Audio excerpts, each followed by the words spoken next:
Right then folks, welcome back to the channel. In today's video we're going to show you how to conquer the slalom.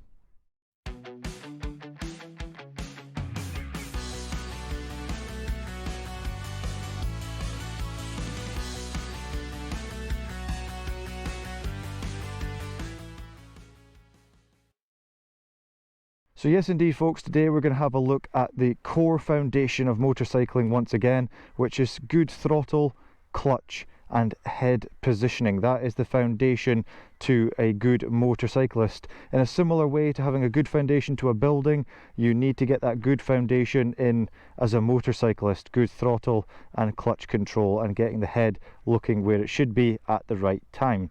So let's have a closer look at the controls before we get started.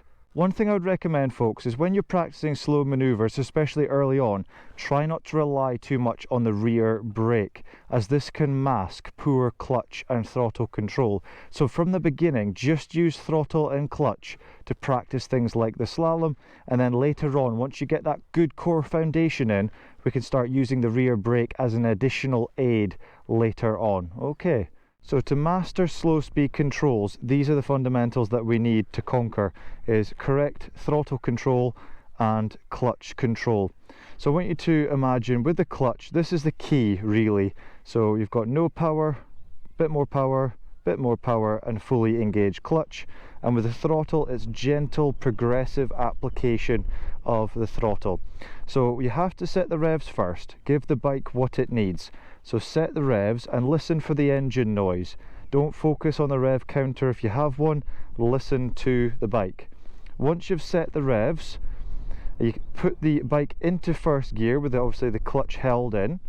Bring the clutch out to the biting point, and once the bike starts to move, this is the point that's quite crucial.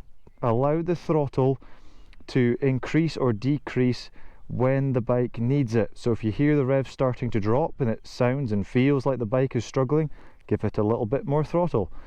But with the clutch, this is the key to how much power is actually going to the rear wheel.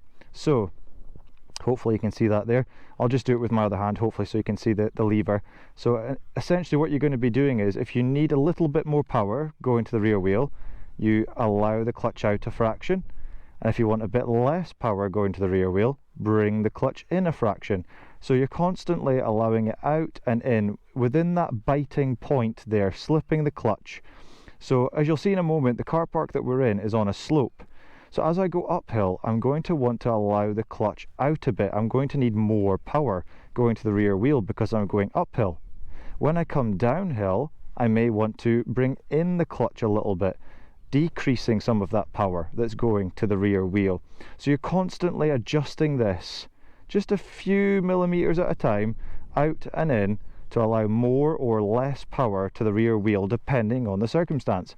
So let's give that a try, shall we? Okay then folks, so as you can see, we've got this line of cones here. We've got 1, 2, 3, 4, 5 cones, and they're approximately about 4.5 meters between each cone. So what we're going to do is show you the correct head positioning along with that good throttle and clutch control. So the first thing I'm going to do is bring my bike to one side or the other. So if, for instance, here I am on the left hand side of the cones. Now I'm on a little bit of a hill. I don't know if the camera will show this, but the hill is going up and away from me. So it's a little bit of a hill start here. So again, in this scenario, I'm going to have to set the revs first, hold the revs. I'm holding it probably on the rear brake as well because I'm on a hill, so I don't want to roll back. Allow that clutch out to the bite, which we'll obviously demonstrate for real in a moment. Allow that clutch out to the bite. Once the bike starts moving, the next crucial thing is head positioning. So I want to see my line through the cones. If I fixate at the cones, guess what happens? You head for them. So imagine your line in your mind's eye between the cones. Plan your line. Once you get to where you need to be, so for instance, I'm between the cones right now, I'm planning my next line. So you're always constantly thinking one move ahead. Don't look at where you are right now, look at where you want to be next. So it's crucial to get the head positioning correct. Okay, so let's start from the beginning. Approach it from the left hand side, for instance. The throttle, the revs is set, allowing the clutch out to the bike is moving. Turn my head to the right. Once I come in line with the cones, so just in line with the cones, turn your head to the left, so it's almost chin to shoulder. So keeping the rev set, the clutch is still at the bite, holding it at the bite, look where I want to go. As soon as I get at the halfway point between the cones, turn my head, look where I want to be. Keep the throttle set, allow the clutch out a bit more because it's getting a bit steeper. Look where I want to be, turn the head. Going between the cones, turn my head. And now I want to be able to turn right the way around so I can go back down to the beginning. So chin to shoulder, all the way around, and then I'll probably end up down there, round and back up through the slalom again. So set your revs, give the bike what it needs. Allow the clutch out till the biting point. And then if the bike feels like it's going a little bit slow, allow the clutch out a little bit. If you feel you're going a little bit quick, pull the clutch in a little bit, just a fraction. Now, I don't want to give you specific measurements. I know some people like to know how many millimeters should I be letting it in and out. Don't fixate too much on that, because it depends. It depends on the gradient of the hill perhaps that you're going along, up or down. So just give the bike what it needs, listen to it, listen to the revs. If it feels like it's starting to struggle, give it more throttle, give it more clutch.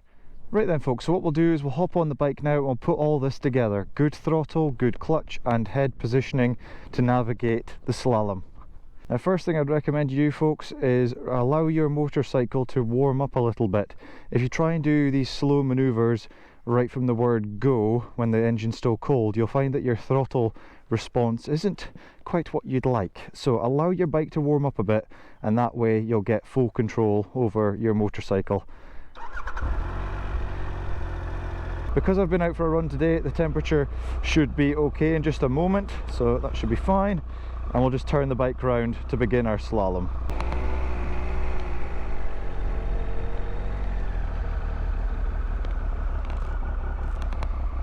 Okay, so I'm going to approach the cones from the left hand side. Nice and controlled. So set the revs. Clutch is at the bite. Turn the head, turn the head, turn the head. It's good practice, especially for later on when you go to do things like the figure of 8 and U-turns. It's good practice to get the head turning before the bike does. So chin to shoulder, approach from the left, go through the middle, see your line. Allow a bit more throttle, a bit more clutch, and chin to shoulder, turn the bike. So it's just practice folks. You'll find that you might conk out the bike now and again, absolutely fine, doesn't matter. Just start the bike up again and try again. So approaching from the left, through the middle, looking where I want to be. I'm not looking at where I am right now, I'm looking at where I want to be next. And allow the clutch out a fraction, a bit more throttle, because it is a reasonably steep hill, and turn the bike. So you notice the revs aren't excessively revving. I'm not up at sort of 8,000–9,000 RPM, it's not screaming like a banshee, but equally I'm not just relying on just the clutch. I'm helping the bike, I'm giving it what it needs. It needs a bit of throttle and it needs a bit of clutch, and I'm just holding the clutch at the biting point. It's not fully engaged and it's not disengaged, it's at the biting point, and I'm holding it at the biting point the entire time I'm going through those cones. It's at the biting point. And all I'm doing is allowing the clutch out a fraction or in a fraction, depending on what the bike needs. So going uphill, the clutch is out a little bit. There we go. So it's out a fraction, and I'm just holding it there. Holding the revs, holding the clutch in that position, and round.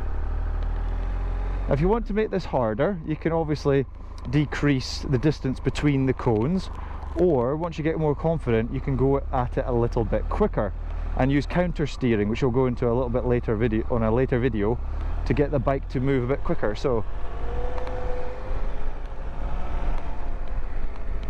that kind of idea. So slow maneuvers, as I had actually this comment recently, somebody thought slow maneuvers meant that you always had to be going at 5 miles per hour. That's not the case. To practice slow maneuvers, vary the speed, vary the difficulty level. Indeed, do it at 5–6 miles per hour, which is what you would need for your module 1 test here in the UK. But if you want to make it a little bit more difficult, then decrease the distance between the cones and speed it up. And that will really get you working on your counter steering.